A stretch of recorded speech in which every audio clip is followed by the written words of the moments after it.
Hello and welcome to the Franz Van Cat interview. I'm Annette Young. President Barack Obama has got his second chance, but the victory was far narrower than his historic election 4 years ago, but no less dramatic. He won the Electoral College by a wide margin, but the popular vote he won by just 2%, a reflection of a divided country, a country he had hoped to unite.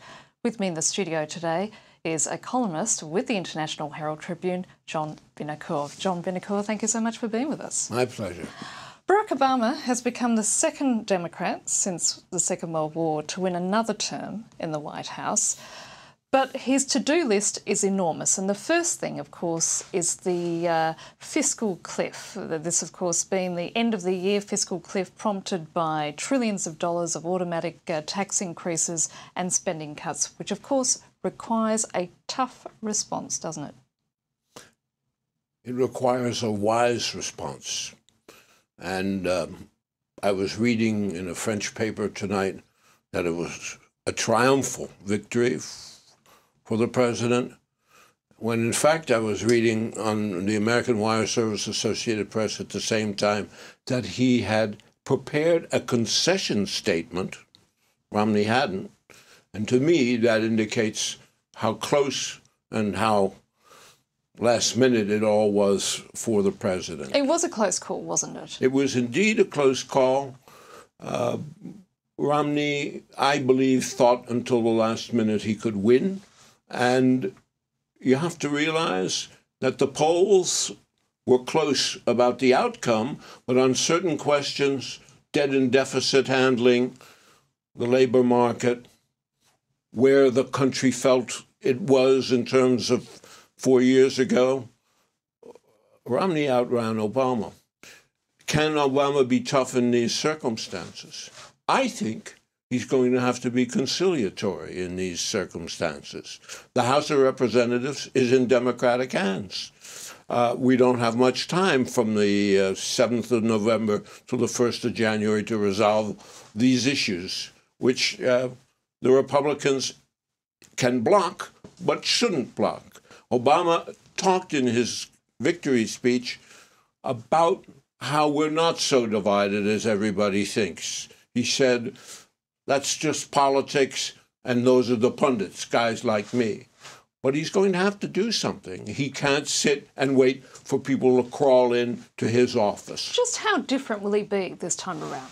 I don't think he's... I think the last time, Bob Woodward has written a book about Obama's negotiations that is close to observed as religious truth in the United States. And the first act of Obama's first term was to bring in the Republicans into a discussion about the stimulus package. And what Bob Woodward tells is the story of how Obama asked the Republicans to make a contribution, and the Republican Majority Leader, Eric Cantor, came in with a list of 20 points. And Obama read the list of 20 points, and he said, there's nothing crazy in all of this, Eric. And when it finally came out, I think on the 26th of January, 6 days after Obama became president, none of the Republican suggestions were included, and that was the start of the blockade. The Republicans voted unanimously not to accept Obama's proposals, but at that particular point in time, Obama had a congressional majority. He can't do that again.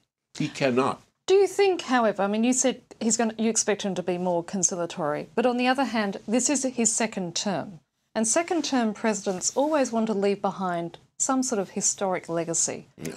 What do you think he will do? Well, you have to remember again his greatest promise to Americans and why a lot of people voted for him the first time. He said, I am going to heal this division. I am going to be the unifier. What he's got to do is figure out on the domestic scene literally how to do it, literally how to bring both sides together. It's for that reason, I believe, he's called in Mitt Romney, said he wants to talk to Mitt Romney in the next couple of weeks and hopes that some kind of notion of uniform national goal will emerge. Whether he can do it, it requires all his skill, but he must. But one thing about this campaign, as well as being the most expensive in American history, was just how bitter it was. And now you've got these two men who are saying, oh, let's put aside our differences, let's work together. Do you really think that's going to happen? I think Obama is a man of considerable calculation with very strong and even cold reasoning. He desperately wants to be a success. He will not succeed if from day one of term two, and even before term two officially begins on the 20th of January, he's found himself in a murderous fight again with the Republicans. It's just not going to work. It's a democratic country. The Republicans can block legislation and moving forward. So you've got to reach a compromise. The Republicans realize a couple of things, too. Why didn't they win? Well, they had some idiot Tea Party folks along saying stupid things, running for the Senate, saying stupid things about rape, etc., which washed into the general discussion. At the same time, they had a backward policy on immigration that even governors of Texas, like the guy Romney beat for the nomination, considered stupid. And you got states like Texas where there's always a Republican government, and they have very progressive immigration policies, or at least views. The Republicans have to move off the dime. So what do you think is going to happen to the Republican Party now? Is it going to implode? I don't think it's going to implode for the following reason. Romney is a moderate, essentially, in the context of the Republican Party. What we saw during the campaign, what we saw that was what was successful in the debates was a moderate Romney who was moving away from the madness, and really the Tea Party didn't count for very much, except when its best friends were really moronic and saying things that irritated people profoundly. I think the Republicans can learn a lesson, and all the wild ones who came into the House of Representatives 2 years ago, they'll have seen that there are other paths to victories, and the insistence on stuff that most people around the world consider unrealistic is going to melt away. Now let's just take a step back, John, and let's talk about foreign policy issues. Firstly, Iran. Now, in the middle of the year, next year rather, Washington and its key allies are going to have to start making decisions. If they still believe that Tehran is still pursuing with its contentious nuclear program, the president will have to decide whether or not to attack the country's nuclear sites or indeed give Israel a green light to do so. I think there's a long way to go before the American notion of an attack takes place. The president has linked it to production of a nuclear weapon, as opposed the red line. The red line is not clear at all. But I think before that date comes up, we're going to see action in Syria with the Americans involved that will be a kind of link with Iran. Iran's Syria's greatest ally, and will begin, if the Iranians are smart, it will be and the American pressure is sufficient enough, it will be taken by the Iranians as a demonstration that this guy is not kidding. And an American move to put pressure to get Assad out of Syria, to end that situation, to install some kind of democratic process in that country, could scare the hell out of the Iranians. So you're saying we'll see a tougher Obama. Will that be the case in America's relationship with Israel? First things first. Do Syria see how successful that program, which would lead to Assad's departure, can be. And if the Americans can get rid of Assad, they have much stronger levers to use on Israel. Israel is interested in Iran being halted. There are all kinds, I would believe, ways to get there.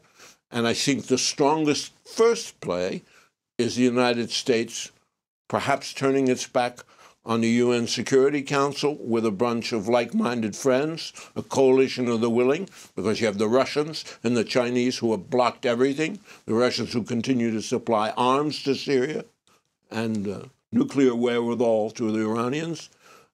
Time's up on this. It's just intolerable. Just finally, John, just one question in regards to Washington's relationship with China, which did come under fire from the Republicans, for they felt that Obama was too flexible with this emerging power. Do you think, again, we'll see a different tone? Obama has made a very important change in American approach in American foreign policy. In enunciating where the United States is going, he has focused the United States' attention on Asia.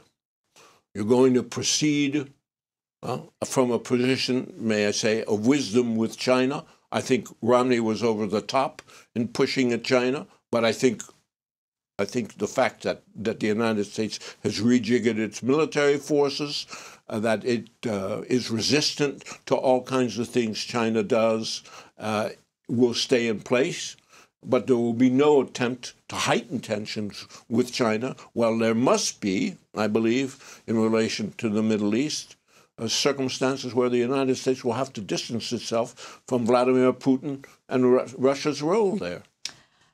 John Vinokour, I'm afraid that's all we have time for. Thank you so much for being with us. And that's it for this edition of the France 24 interview. Do stay with us here on France 24.